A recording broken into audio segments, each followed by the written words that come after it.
Good morning. We are in Hemshech Ayin Beis, summarizing the conclusion of the Hemshech, the last few hundred pages, last 170 pages, 60 pages. And we are on page 1370. 1370. What Rebbe Rashab is doing here is dissecting and explaining Torah, the breakdown of Torah, the Mikra, Mishna, Talmud, the three categories. And this is because he began to explain that in order to understand. On the bottom of page 1364, he said, Yesh levaya inyan al pi hakdama hamavur v'malkemacher regarding Mikra, Mishna, Talmud. Levaya, what inyan? The inyan of the three levels of Makabel and Malchus. That's Makabel from Z'A, and Makabel from the Aveda below, as discussed at length in those earlier pages. So the three different levels, which is the difference in Bria, Yitzir, Asiya, or namely Malchus of Atzilus as it manifests in Bria, Malchus the Bria, Malchus which is Talmud, rooted in Nehi of Atzilus, Malchus of Yitzira, which is Malchus Atzilus as it manifests in Malchus the Yitzira, which is Mishna, Mishna, which is Isasa Dahai Nar, Shivche de Shchinta, which is rooted in Chagas of Atzilus, and finally the Malchus of Asiya, which is Mikra, rooted in Chabad, with Malchus of Atzilus as it manifests in Malchus of Asiya, rooted in Chabad of Atzilus, which is Mikra. So we so far have explained Mikra and Mishna. Not explained Talmud yet, but before we get to the Talmud, he's now going to address Baraisa. And I'll explain what a Baraisa is in a moment, as we had learned it back then.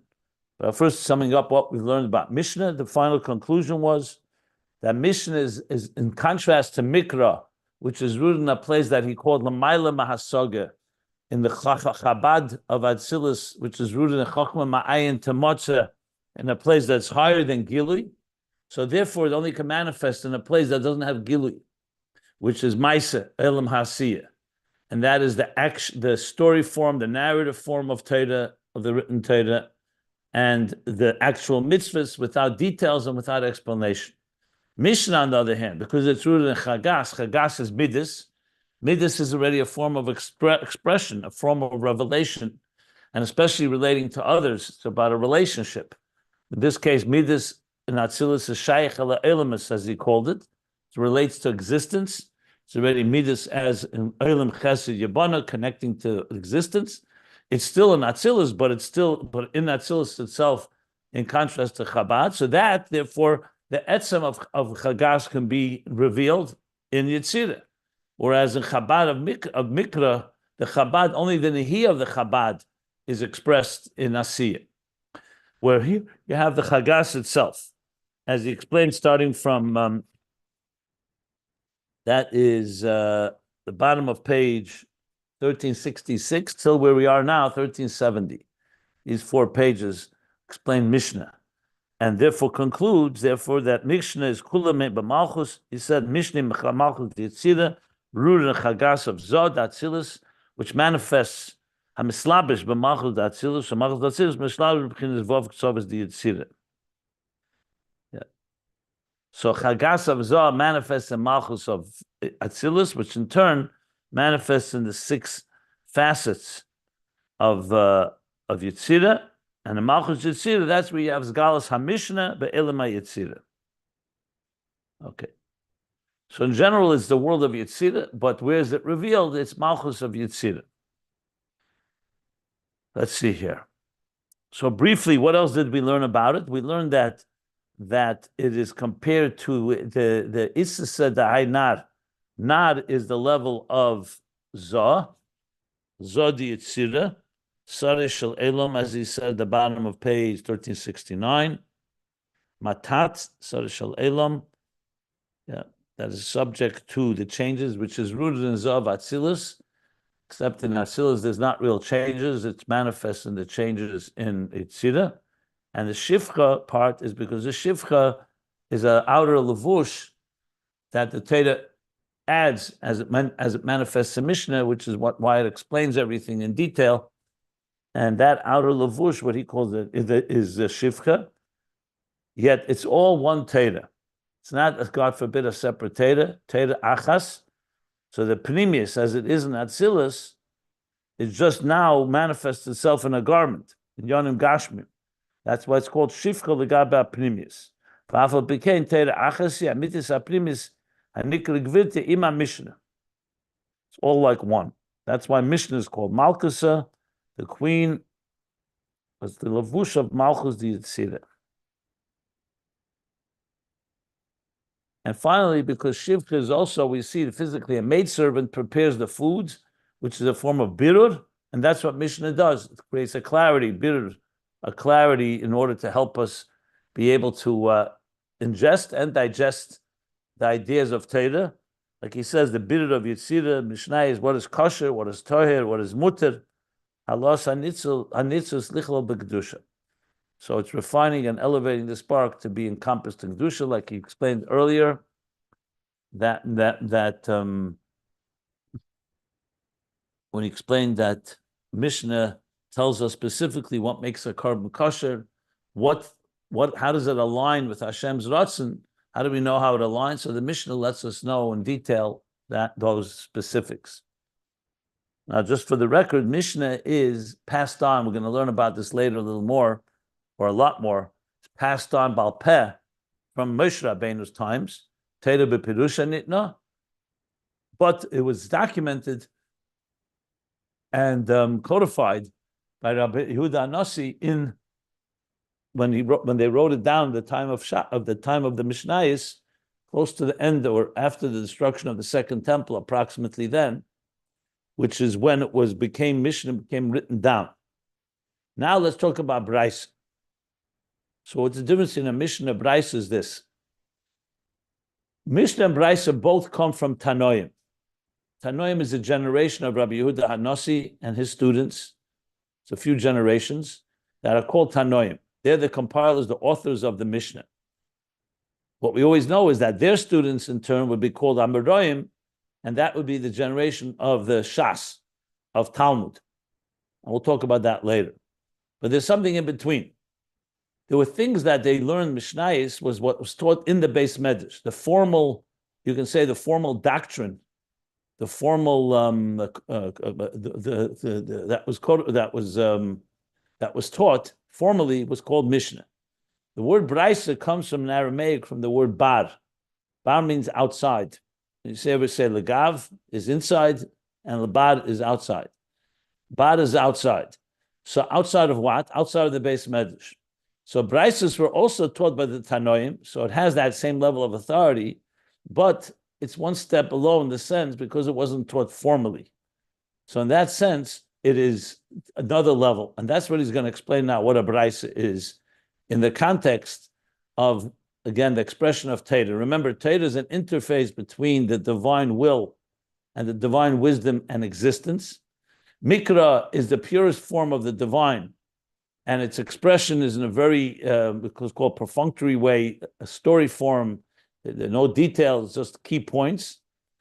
Mishnah is more on our terms, meaning it's still, of course, divine, like he said, Torah achas, but its way already is coming down into a way that we can understand it and relate to it and digest it and implement it. And Baraisa, in the level of Mishnah itself, takes it one step further outside of the Beis Medrash. As he's going to explain, what does that mean in the Hamshach of Elakus? Is there a difference between Baraisa and Mishnah? Because technically you could say, coming from the same teachers. So what difference does it make if they taught it inside the Beis Medrash or they taught outside of the Beis Medrash? But then nevertheless, we know that Chazal make a difference between a Mishnah and a Baraisa.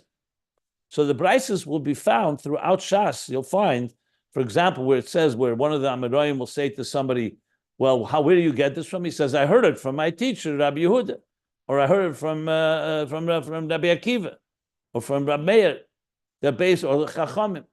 That means they heard it. That means it's a Baraisa. If it's not in a Mishnah, it's a Baraisa because it's coming from the same teachers, but being taught in a different context, a different environment, if you wish. So he's now going to explain the ruchnius of that. So it's not just a technicality where they taught it.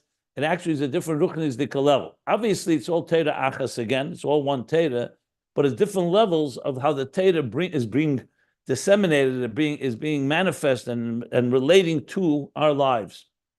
So we're going to learn from the fourth paragraph, from the fourth line in this bottom paragraph. The paragraphs here I would have divided differently because till there he's finished Mishna.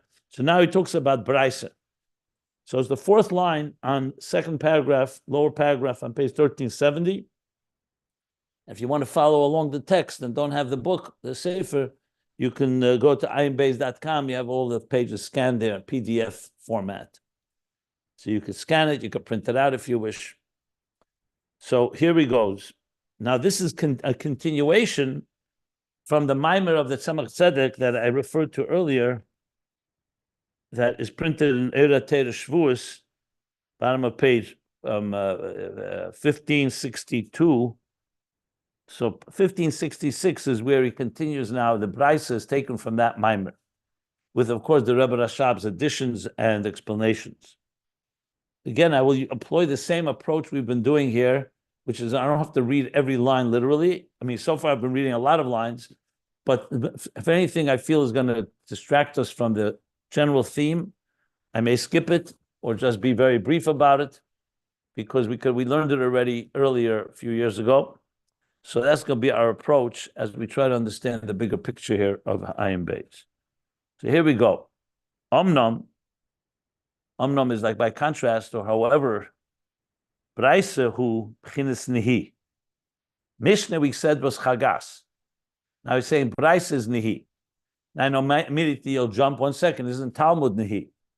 We said Talmud originates in Nehi of Atzilus, and therefore manifests in Bria, which we haven't learned yet. But he says now Nehi, because he's comparing it Nehi to Chagas of the Mishnah. B'chinas Yarchin.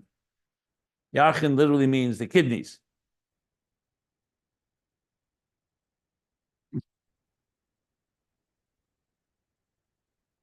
L'chein nikra Baraisa. So in the human body, as we know, every part of the body corresponds to levels of the ruchnistic spheres.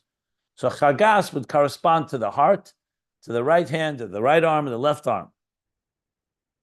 Chabad, of course, is the three parts of the brain: the right, center, and middle brain. Right, left, and center, and middle brain. But Yarchin is already a lower level, the lower organs.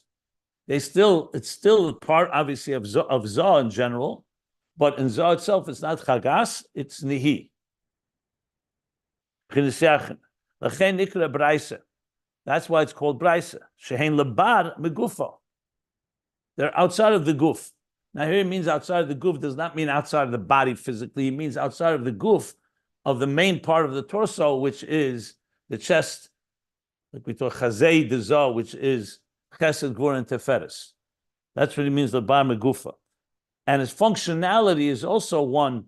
What are the role of the kidneys? The role of the kidneys is to filter and ultimately expel any waste. So it's already not a part of so-called the digestive process, let's say, as you would say, the stomach, or higher up would be the lungs or the heart, but it's more a process of the outer, you can say an outer type of organ.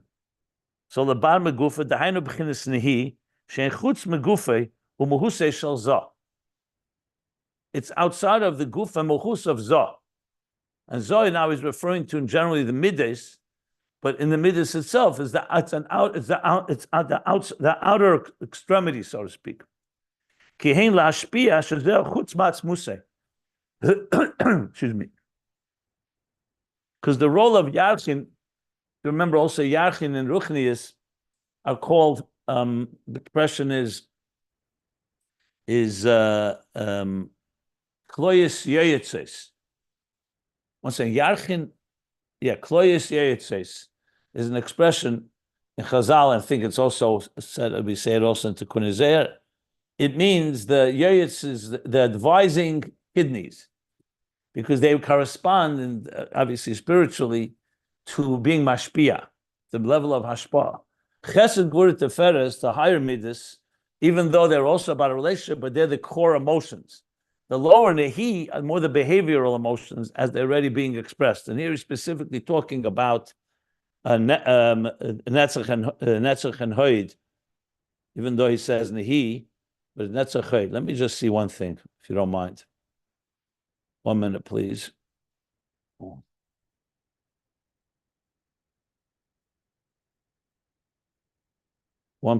minute, please. I want to look up something.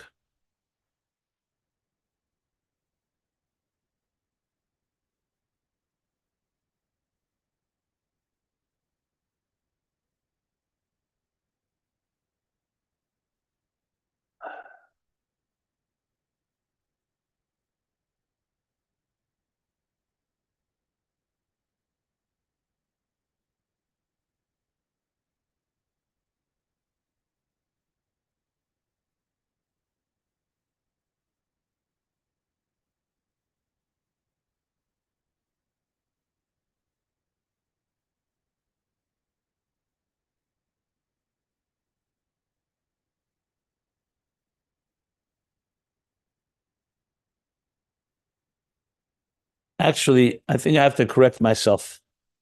I was confusing. I said the kidneys, but I think the actual translation of Yarchin are the thighs. Interesting, nobody corrected me here. I'm just looking something up here. 1 second, please.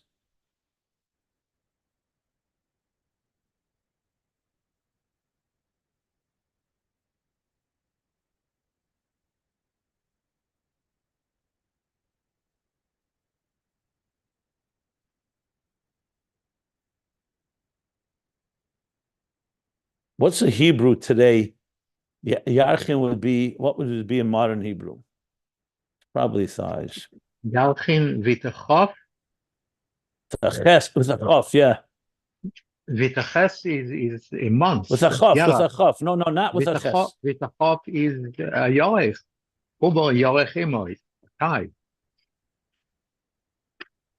Thighs. Okay, so let me stand corrected. Yachin are the thighs. I know they were connected.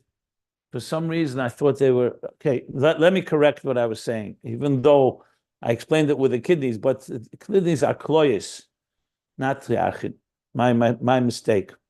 So thighs for sure is understood as being outside of the body, because they're already like part of what extends from the upper part of the body, the yachin. Yeah. So that makes it a lot simpler. So strike what I said about the kidneys. Baraisa beginnes Yarchin, geen Baraisa, en lebar megufa, beginnes Nehi, chutz megufa imuse shel Z'A, kein lashpia shezeh chutz la'atzmuse. Their role is to be mashpia. Yisod for sure is a mashpia, but the same thing with Netzach and Hoid. Netzach you say lashpia, meaning really extending outward. V'gam, and additionally, shem mimshachim b'mokim chutz. So both they're mashpia b'chutz, and they themselves extend b'mokim chutz. In other words, the body itself is still you, and the legs, the thighs, already extend. Ukamoshi is boy, that shall be explained. So now he's going to explain what this level of Nehi is, and therefore by that we can understand the difference between the Mishna and the Baraisa, both taught by Tanoim, but there was a significant difference between where it's being taught is also reflects on the method of how far it reaches, so-called outward to the Makabel. With of course Baraisa reaching further than Mishnah, and that's what he's going to explain now. So he says like this: as I mentioned before, in the midas themselves, even though all the midas are hashpa, chesed is also mashpia. Chesed is kindness, love, and so is gvura is part of hashpa and feferes. But the higher midas, we can call them the upper midas, if you wish. Chagas is the very midas themselves. Nehi is the way they extend and are expressed to the other. In Tanya, he explains it a bit in Geras HaKedes, Siman Tezvav, I think, where he talks about the spheres. So he explains how that works exactly. He's going to say some of that here. So this is already Klei Hashpa. They're the Kelim to be mashpia outward. V'hine hamashpia machmeshu merumam ma'makabel. The mashpia, due to the fact that he's superior to him, he's above, he's exalted above, he's on a higher level than the makabel. And he gives an example. Every mashpia makabel. Al derech moshel, Baal seichel gadol, eni yochel lilmedu lahashpia haseichel tamudei k'moish haseichel u'etzlei k'nis ema kuprimis haseichel u'begile erav.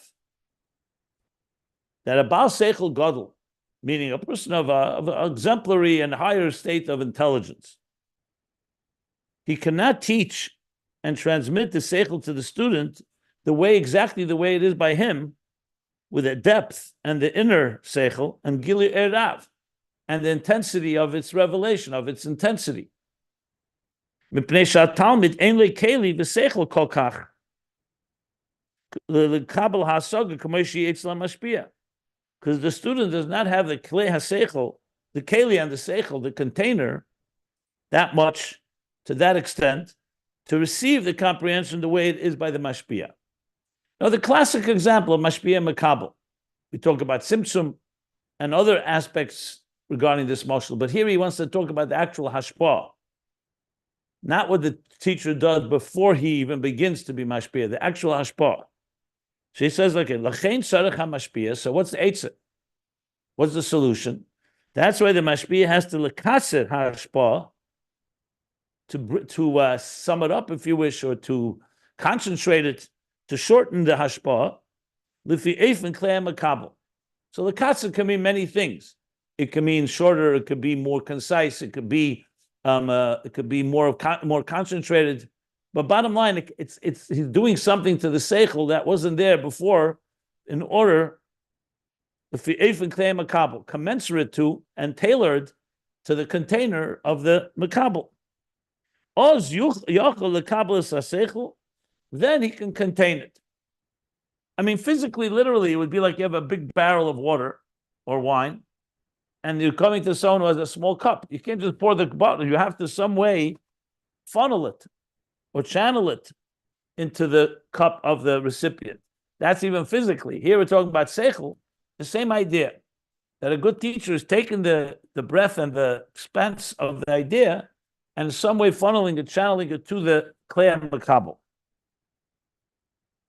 And that's a particular art of its own. There are teachers that do that well. There are teachers that don't do that well. Even though the teacher himself has the idea very clear in their minds, but this is a particular skill.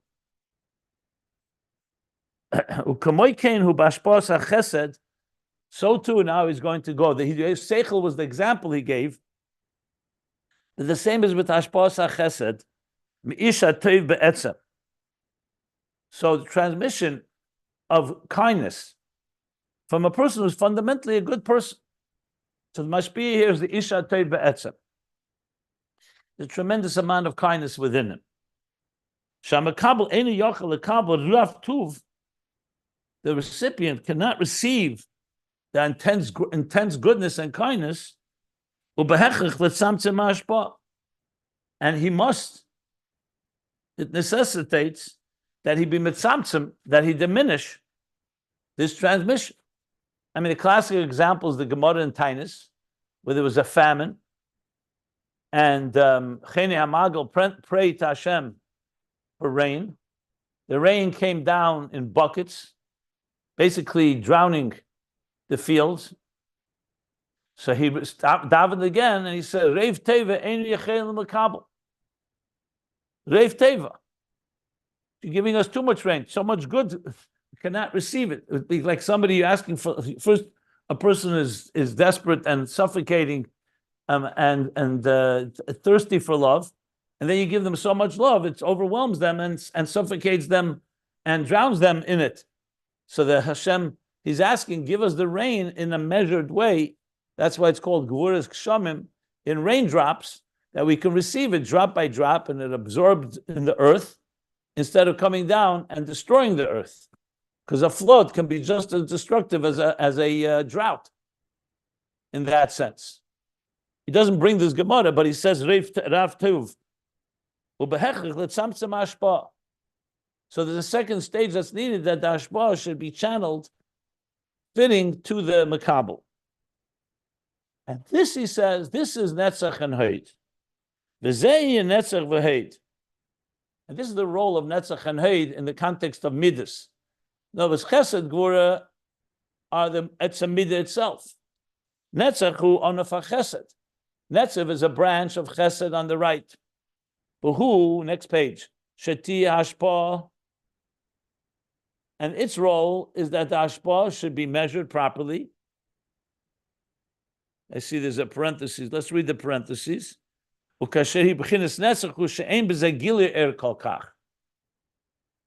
This is actually the Rebbe Rashab, the parentheses, an addition of the Rebbe Rashab explaining the Tzemach Tzedek's Maimer.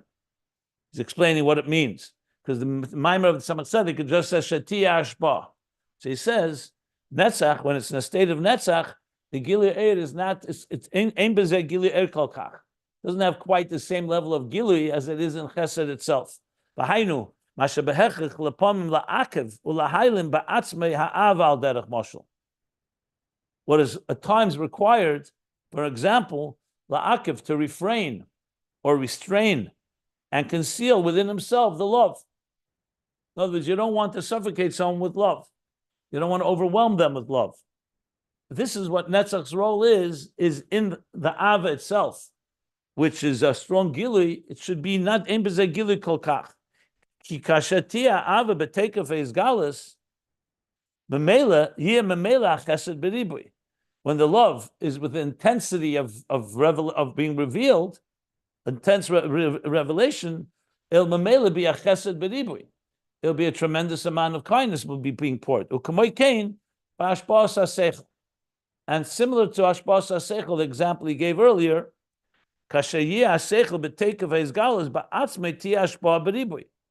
When the seichel is b'teikav ha'izgalus ba'atzmei, the person is in full glory, so to speak, the teacher, the mashpia. Then the ashpah will be an intense one, will be an excessive one. That's why you need to do something to refrain, to restrain. Moker hashpah, a little bit like a filter, a little bit like when you have water rushing and you don't want it to be overwhelming. What you have to do is create channels to be ma'akiv, to slow down or to block. Ma'akiv li'ikuv means to block, but it doesn't mean necessarily completely blocking. It means in some way to restrain the mokad hashpah ba'atzmei. The teacher has to do it, the mashpia in the seichel, and the mashpia of chesed has to do it within himself. Shaloyi bizgalus, it shouldn't be in that full intense revelation. Rakiyeh k'may hashpah b'derech nitzachon. Okay, here the Rebbe Rashab is adding the word. Why is it called netzach? That the hashpah should be b'derech nitzachon. But apostasy means in a successful way. Nitzachah means victory. But here we're not talking about a victory. We're not talking about something that is victorious. I think what he means is like b'derech mutzlach, in a sense, like derech nitzachah, like in a successful hashpah. That's what I think he means.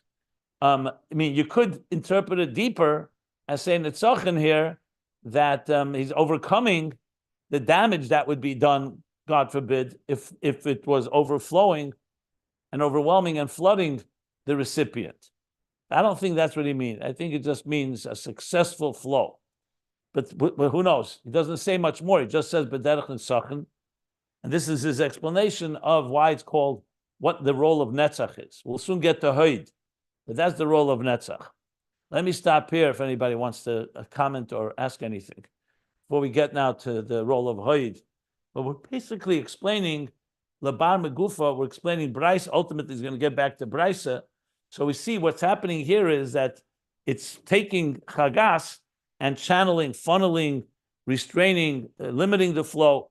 Bottom line is the key goal here is not restraint. The key goal is that the recipient should receive it properly in a way like the raindrops. That's why it's a good example, that in a way that the student, the makabel is receiving it in a way that he can contain it and in a proper fashion. Okay. Does anyone want to ask anything or any questions?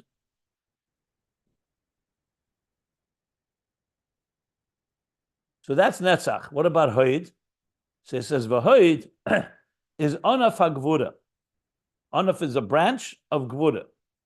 So chesed is situated to the right, and netzach is underneath it, is a branch of it. Hoid is situated to the left, and a branch of that, gvura is situated to the left, and a branch of that is hoid. Aidation is tzamtzem hashpa, shezeu ma'onaf hagvura, aidezem bekabel hashefa v'achesed. In Pasach Eliyahu, he is saying that Nesach v'Hoid train shaking. That's Yachim. Shaken is thighs, yeah. Yeah. So Tiferes shaken and Gufo. yachin are synonymous, right? Yeah. Tiferes is Gufo. Nesach v'Hoid train shaking. Yeah. Yeah. That's correct. That's exactly right. Exactly correct. Yeah. It was my mistake. I was confusing it because I was thinking about it says Kleis says, but it's correct. Shaken, Yarchin, right? Shake is in Hebrew and Yerech is in like we say Uber Yerechim, also Yerech Yaakov. Yaakov's thigh. Yerech is also in Hebrew. Yeah, Yerech is also sometimes referred to. It was you say Yerech Yaakov when the Malach displaced his thigh. Yeah. The Ubal Yerech Imoy. Yeah, but also Yerech Yaakov, I'm saying. Yaakov, it said Yerech? Yerechoid, yes. Yeah, we definitely call Yerech Yaakov. Let's say Leah al Yerechoid by Yaakov. Yeah. Okay, so now Hoid is Anafak Gvura. Aidation is Samsem Hashpa, so which is Gvura, Shazem Anafak Gvura. So Hashpa, the Hashpa, it is being Mitzamtzemit, which is the function of Gvura. Through that, Mekabla Shefa V'Chesed. Through that, you receive the Shefa and Chesed. So the obvious question here is, based on the Rebbe Rasha's explanation, that Netzach is Ma'akiv and Mailin Ba'atzmei Ava. So what's the difference between that and the Simsum Hashpa of Hoid? They both sound alike. Yes, it's true. There he used the word ikuv, la'akiv, or la'hailim, ba'atzmei. Maybe that's the key word, ba'atzmei. Whereas gevura, or in this case, anaf hoid, is more the actual hashpa itself. In other words, I'm just speculating. I remember I talked about this the first time we learned it. I'd love to hear if anybody remembers or anybody has a thought on this. So in other words, there's two levels of channeling here. One is what the mashpia does within himself, that he slows down. He says it several times. That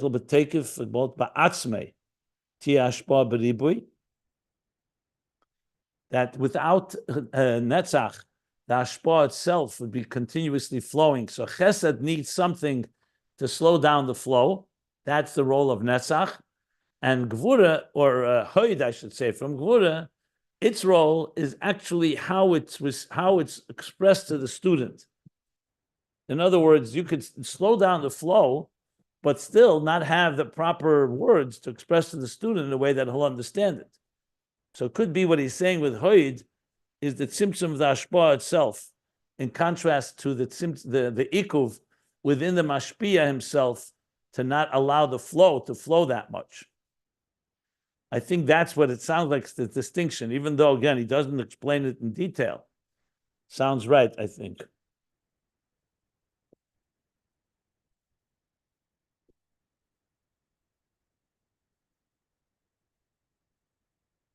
That's why he elaborated in the parentheses where he said that when it's a take of his galus,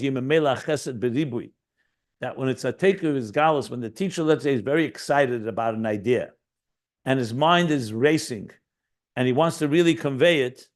So what's going to happen then? It's like the rain that I mentioned, that's just coming down in like a flood.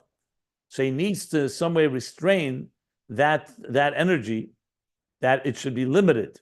That is the role of netzach.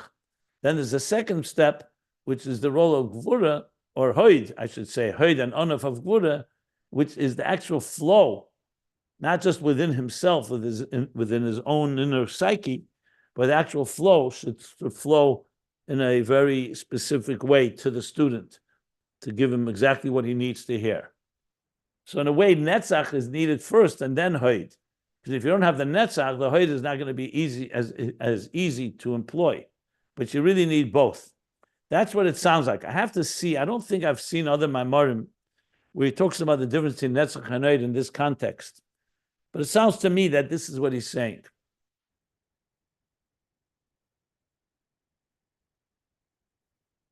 Because the expression in Samach Tzedek is that netzach hu onaf chesed hu sheti ashba.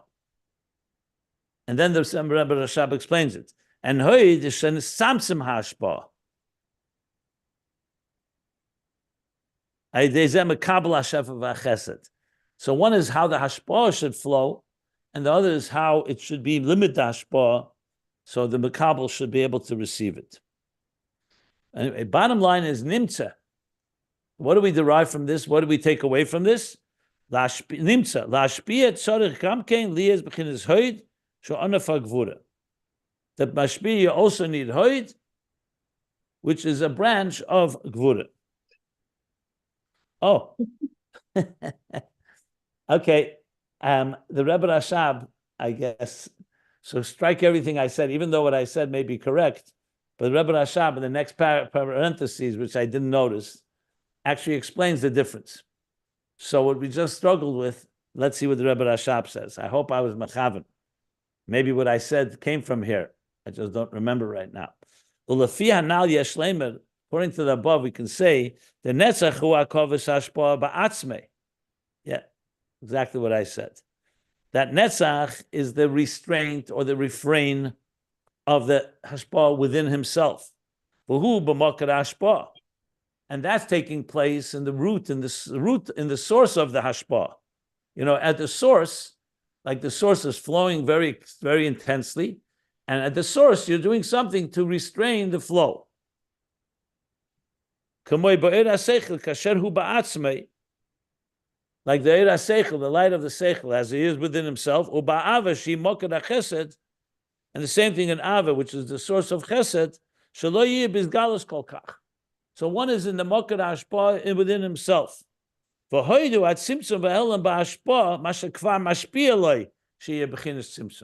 It's exactly what I said.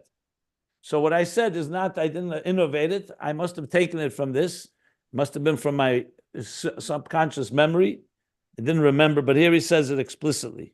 And hoid is that simsum in the hashpah itself, which is already being mashpia, not as it is in the source, as it's coming out of it within him. Sheyeh b'chinas simsum, that the hashpah itself should be in a diminished flow. V'im kain. One second, I want to just see. This is like it's a longer parenthesis than I thought. Hold on.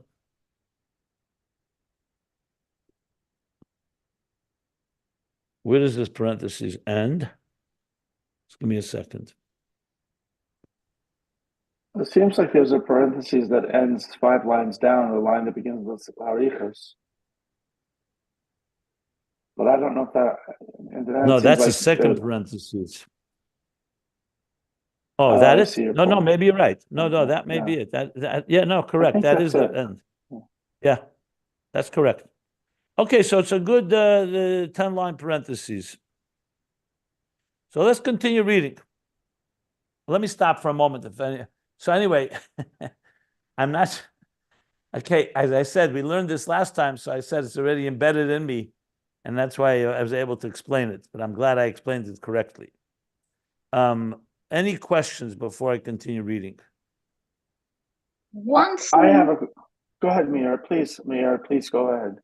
One thing I can only add, what you said about the restriction from Etzem, it's a restriction. The goal of this restriction is to put in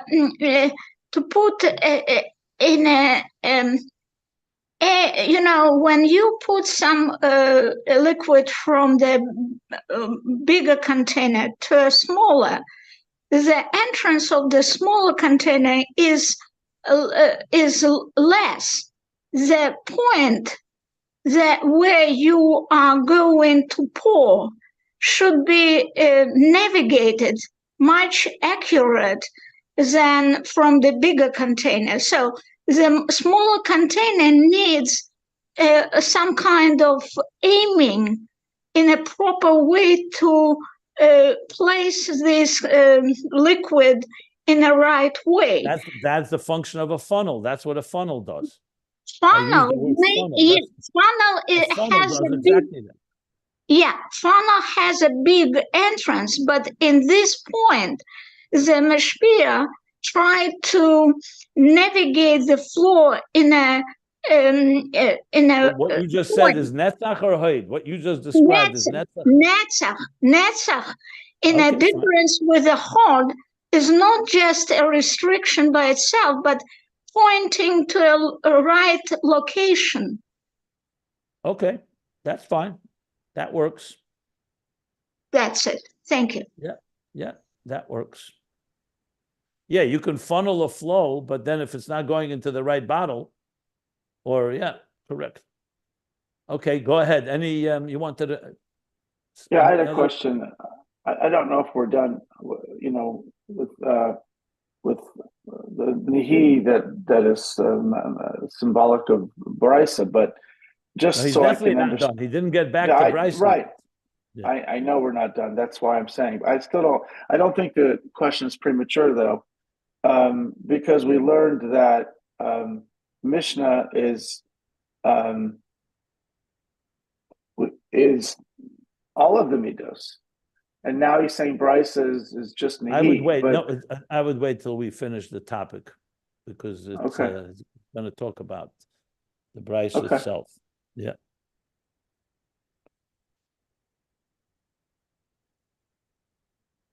Okay. So now he says, second half of the parentheses, he's going to introduce another level here. He says, "Im kain, kamoy b'chinas nehi pnimim, v'nehi chitzenim."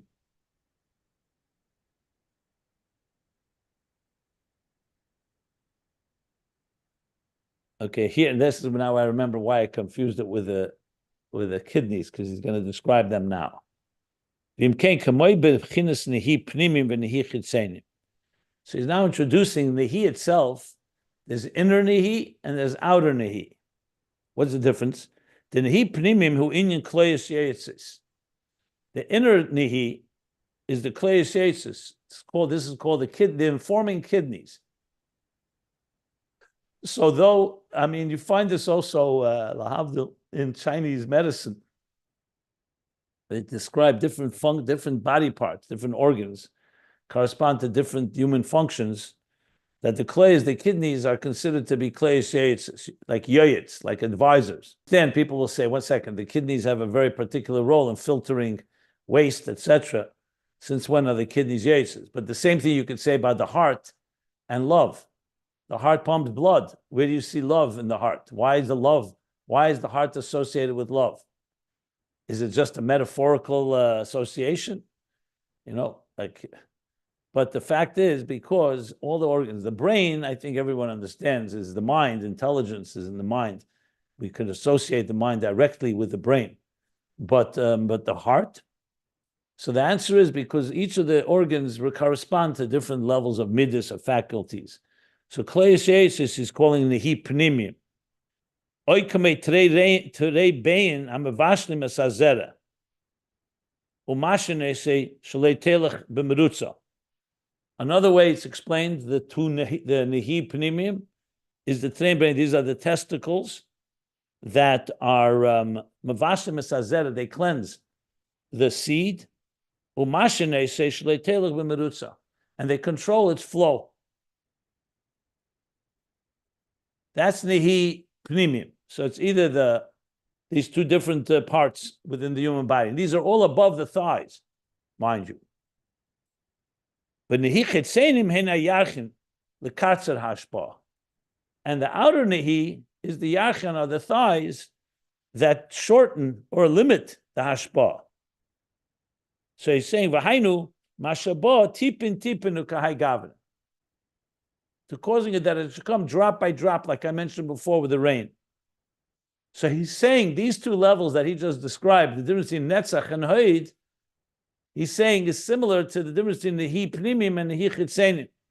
One is more of a restraint within the entity itself to control that the flow from its source should be limited. And the second is that the actual flow should come drop by drop, the actual flow to the Mekabel. That's what he's adding here. Uberuchnius. And this, on a spiritual level, this means kamei halimud b'derech tzara. Like we know, there's the concept of learning something, like he says, kamei kitzer ha-Mishna koydem ha'aricha shebegemara. So when you learn something, it says a person, the teacher, should always teach briefly first and later elaborate. So lim b'derech tzara, like we see the kitzer ha-Mishna, before you learn Gemara, the arichas, the extensive elaboration of Gemara, you learn the Mishna. The Mishna is concise. It's more it's more details than Mikra, which we're going to learn later. But lefiyarach the Gemara, which can be pages upon pages of elaborating on the Mishnah is lashon ksara, the lashon of the Rambam when he explains what a Mishnah is. Yesh leimer, he says the kamei kenu beis madreg is the netzach and haid. You could say similar is to the two levels of netzach and haid. One is the restraint within the mashpia, and the other is the kitzer in the actual hashpah itself. That's what he adds in this parentheses. This is the Rebbe Rashab's addition. However, the Nehi Pnimim and Nehi Chitzenim, actually I see that Tzemach Tzedek's lashon also, but he just doesn't bring all the details like the Rebbe Rashab explains now. Okay. Continuing on, after the parentheses, he says, V'gam, so in addition to Netzach and Hoy that we just described, V'gam, additionally, Tzorich Lahailim es hashpah shetove be'efen acher k'mo shi etzlei. Another thing that has to happen is that the mashpia has to conceal the hashpah, and that it should manifest in a different paradigm, a different fashion than the way it was by him. Hainu sheba seichel be'inyan acher, sha'inyan be'etzem u'be'erech ha'makabel. So this would be, he doesn't say the word example like a moshel. He's going to give in the parentheses, he's going to describe what this means. But it means there's also a shift, in addition to the restraint that he described, of the actual, of the source of the flow in the teacher within, the mashpia. In addition to the tzimtzum that's needed in the very hashpah itself, he also has to shift the context, that it should be in a context that the student, the makabel, can receive. That means be'efen acher. So an example would be an example.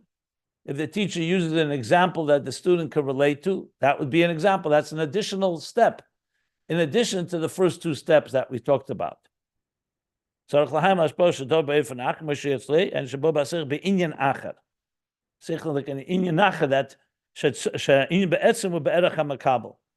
the inyan relates, is commensurate to the recipient. Let's see what he's going to say with this. Now comes another parenthesis that ends after Ela Makabel, they say below. We mentioned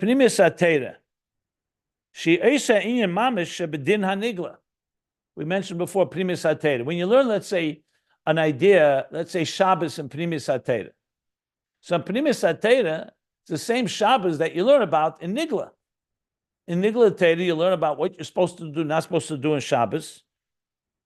But in the Halachah Shabbos, the Makabel can relate to it. Says, okay, here's the malachas you're not supposed to do on Shabbos. Here are the prayers you're supposed to do. It's very actionable and therefore relatable. When you talk about it in Ruchnius, you're talking about what Shabbos is, let's say in Atzilus, you're talking about something that if a person is not ready for that, is somewhat abstract and beyond him. She's explaining it's the same inyan. This is not an issue of tzimtzum and helam or ikuv and tzimtzum. This is more changing the paradigm, changing the idiom, the context of what you're describing. So it should be lefi erech hamakabel. When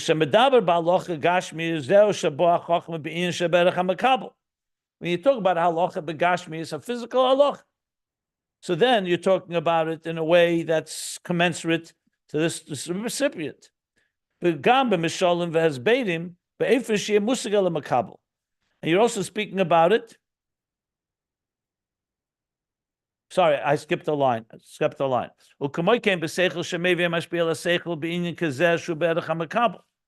So that's one example. Whereas let's say the malacha, for example, you're not allowed to carry outside on Shabbos. That everybody could understand. It's halacha gashmis. You're not supposed to take an object and carry it from a reshus hayachid to a reshus harabim, for example. In Ruchnius, it's a whole different it's a whole deeper explanation. Why is that the case? So it talks about what is reshus harabim in Ruchnius and what's reshus hayachid. So there you bring it to a level that the Makabel, when you're speaking the halacha gashmis, it's on his level.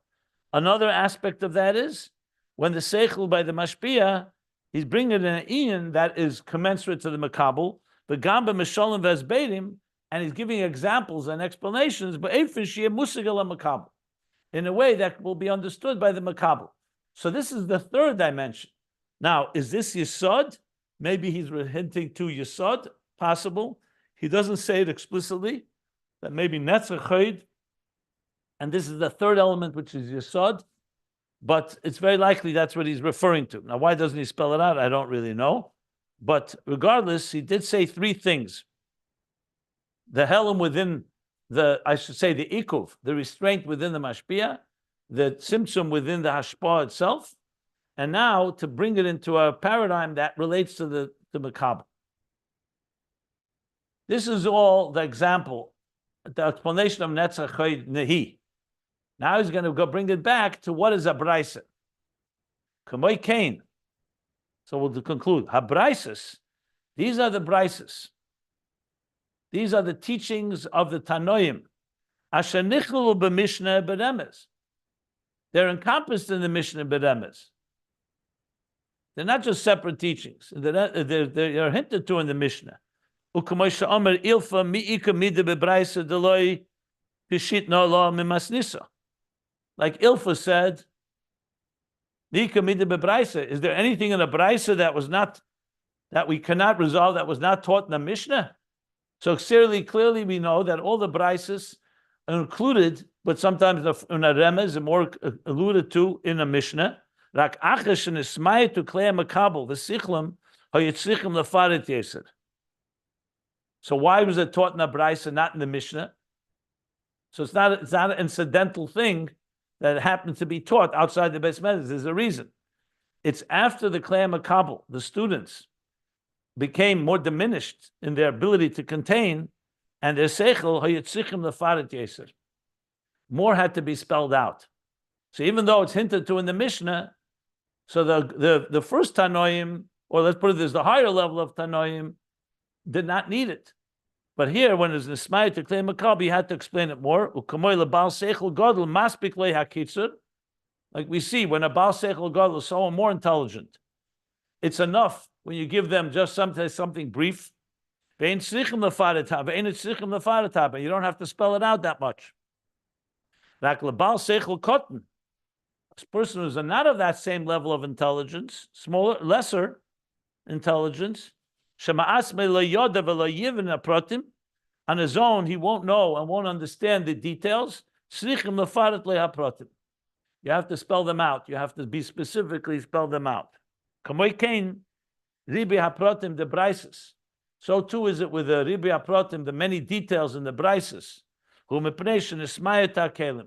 Because the Kalim became more diminished. And we'll stop here.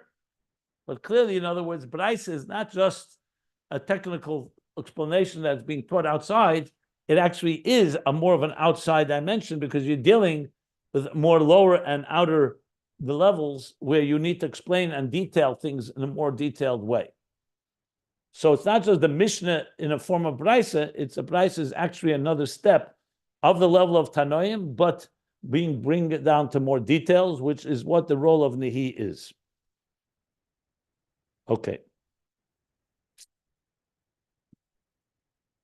He's still going to qualify an important qualification soon in qualifying and distinguishing it from Mikra, because remember Mikra he said was Nehi of Chabad. Here he's saying that Baraisa is Nehi of Chagas essentially. So we'll soon learn what that difference is, but that will be next year. So let's stop here. Any questions, any comments? Again, I understand we're not finished, but we talk about. I think your Mishnah question has methods. been answered if you understood what he said here, because he said the Baraisa is encompassed in the Mishnah. So the Mishnayos could be all of Z'A of all the midas, but you don't necessarily have to spell it out. The Baraisa spells out that which is hinted to in the Mishnah. Well, okay, but does that to say that what do you make of what's the Nehi of Mishnah? Are you saying, oh, that's Dafka the Baraisa? The ones that had the Seichel Gadol was not sufficient. I understand. So in Mishnah they basically got all the details of the Baraisa without having to. I understand. Got it. Okay, thank you. What I would be interested in doing some research is to actually find a Mishnah and a Baraisa where you see this played out. We actually see a Mishnah, and then you see the Baraisa on that Mishnah, and see how the Baraisa actually is doing this, what he's saying. That would be to find a good example of that. But let me see if I have to take some time to do a little research on that. I'm sure today there are some books that do that, where they explain all the Mishnahs and the Baraisas. Okay, I'll look around.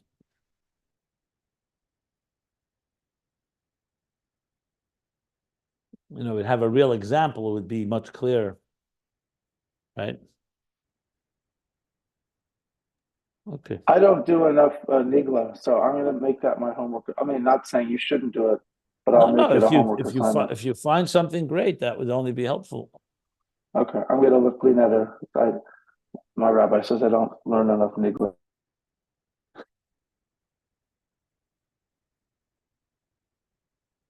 Well, you can tell them something about Nigla that you learned here. A lot of people who learn the Gemara are not even aware of this. I will. It's Rabbi Levin. He has no problem with me learning Chassidus. He just thinks I learn it too much. Okay.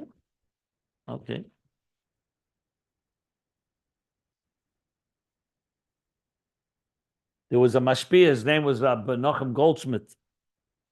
He was a mashpia in Tel Aviv. One of the older Chassidim. He was also used to teach Tanya on radio. Rab Shlomo may remember him. Menachem Goldschmidt, he was a big. He was from the Rebbe's town, Dr. Onislav. Yeah. And he was a big masculine Chassidus, explained Chassidus and taught Chassidus. But in yeshiva, he was a mashgiach in Nigla. Meaning he sat there by the Nigla, but they learned Nigla. So someone asked him once, "You're such a scholar in Chassidus. What are you doing here by Nigla? You should be learning Chassidus all the time." So he says he does the Nigla for his skafia. You know what a skafia means? Nice. Yes, he has to subjugate his enthusiasm. Yeah, in other words, he likes the Chassidus so much. Sometimes you have to do something that you don't like so much. Yeah. Exactly. Well, that's why I took on the homework. Avoid it. It's more of an avoid it. Exactly. Good story. Thank you for sharing. So, okay. So we stop here. So good. We're like a little more than halfway down page 1371. And yeah, that's good. We're moving along here. Amshachas alakus, from the highest levels into the details. And also just the idea of Ora Torah, the light of Torah, like we can say it in some broad metaphor, but in terms of the Siyua and vision and the Or Makabel, it starts to come together much more once you've learned the Hemshech. Correct. That's definitely the case. Yeah. That's going to be that's the goal main, here. Ultimately where he's going with this. And hopefully, as I said, when we learned it the first time, it wasn't so clear. I mean, it was clear that's where he wants to go. But now, we're learning it another time and review it, we get the bigger picture. Yeah, it's going to be very fascinating how the Ayin Beis develops here. You see clearly, I could feel very strongly now the volume 3 was written in a much more concise form because, comparing it to how we learned in volume 2 and volume 1, there, you just felt that there was a lot more, I don't know, the word is breathing room, if you wish, or like a much more Like he really gave a lot of expansiveness. Here, the ideas are far more dense and but Condensed, yeah. But nevertheless, as you talk it through, you flesh it out, you definitely see the breadth of it. Yeah. Also, the genius of the Rebbe, like the whole idea of before you take an action, you have to have a thought. So he understood essentially what he wanted to say all the way through the Hemshech. We didn't, but he did. And so now that we've finished the Hemshech, we can see That's how correct. brilliant he was in filling in the details before, he knew where he was going before he wrote it down, I assume, Oh yeah, that you could seems that that you could rest assured. That's very clear.